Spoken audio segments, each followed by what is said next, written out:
सोचो, एक ऐसी दुनिया जहां ना इलेक्ट्रिक लाइट्स थी, ना टीवी, ना मोबाइल फोन्स और ना ही इंटरनेट। 1948 से पहले जिंदगी आज की तरह फास्ट पेस्ड नहीं थी। सब कुछ नेचर के हिसाब से चलता था। जैसे ही सूरज होरिजन के नीचे चला जाता, लोगों की डेली रूटीन बदल जाती। घरों में तेल के दिए जल जाते, जिनकी हल्की रोशनी दीवारों पर मूविंग शैडोज बनाती थी।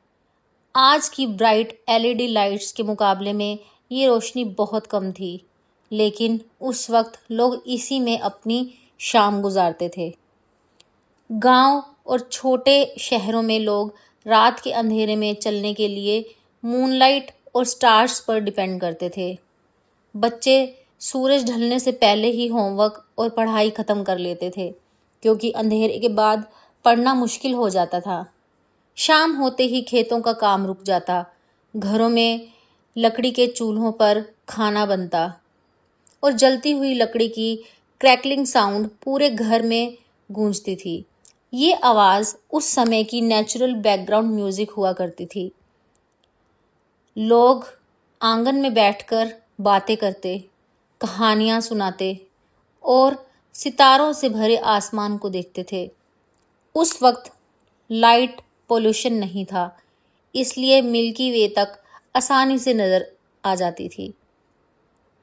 हर काम मैनुअल होता था। पानी गहरे कुओं से रस्सी और बाल्टी की मदद से निकाला जाता था। रेफ्रिजरेटर नहीं होते थे, इसलिए लोग मिट्टी के बर्तन, ठंडे कमरों और ट्रेडिशनल मेथड से खाना फ्रेश रखते थे।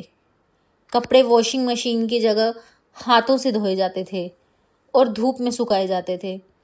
कम्युनिकेशन के लिए हैंड रिटन लेटर्स भेजे जाते थे, जो डाक या ट्रेन के जरिए कई दिनों बाद पहुंचते थे। ब्रेकिंग न्यूज़ या इंस्टेंट अपडेट्स का कंसेप्ट ही नहीं था। खबरें धीरे धीरे लोगों तक पहुंचती थी। इसी वजह से लोग ज़्यादा पेशेंट और प्रेजेंट मोमेंट में जीना चाहते थे।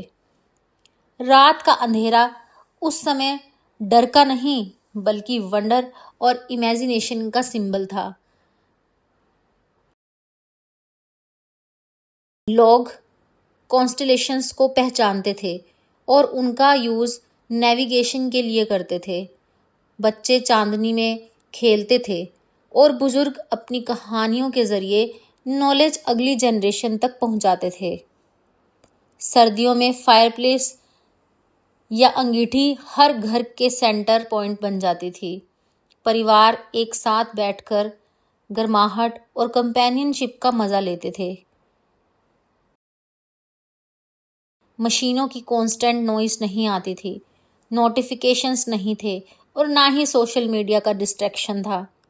जिंदगी क्लॉक के अकॉर्डिंग नहीं, बल्कि सीजन्स और सनराइज सनसेट के साइकिल के हिसाब से चलती थी। हर नया दिन एक फ्रेश बिगिनिंग माना जाता था। फिर एक दिन इलेक्ट्रिक बल्ब ने सब कुछ बदल दिया। जब लोगों ने पहली बार बल्ब जलते देखा होगा, शायद उन्हें लगा होगा जैसे किसी ने एक स्टार को घर के अंदर बंद कर दिया हो। इलेक्ट्रिसिटी ने कन्वीनियंस दी, इंडस्ट्रीज को ग्रो किया और दुनिया को मॉडर्न बना दिया। लेकिन इसके साथ लोग नेचर से थोड़े दूर भी हो गए। आज हम 24/7 स्क्रीन्स और टेक्नोलॉजी से घिरे हुए हैं। शायद इसीलिए कभी कभी हमें रुककर सोचना चाहिए कि हमारे पूर्वज बिना इलेक्ट्रिसिटी के भी खुश, कनेक्टेड और मीनिंगफुल लाइफ कैसे जी लेते थे। उनके पास गैजेट्स कम थे, लेकिन वक्त ज़्यादा था।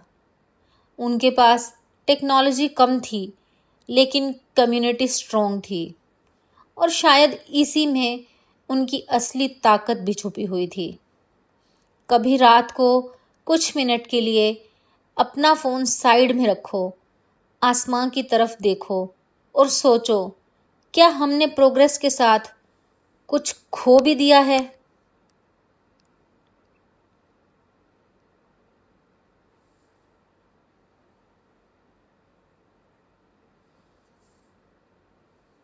हम उन्हीं लोगों के कंधों पर खड़े हैं जो तेल के दिए और लालटेन की रोशनी में जीते थे, उनकी सादगी भरी जिंदगी ने ही आज की आधुनिक दुनिया की नींव रखी है।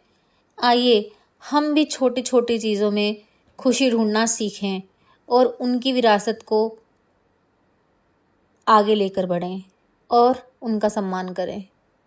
Thanks for watching.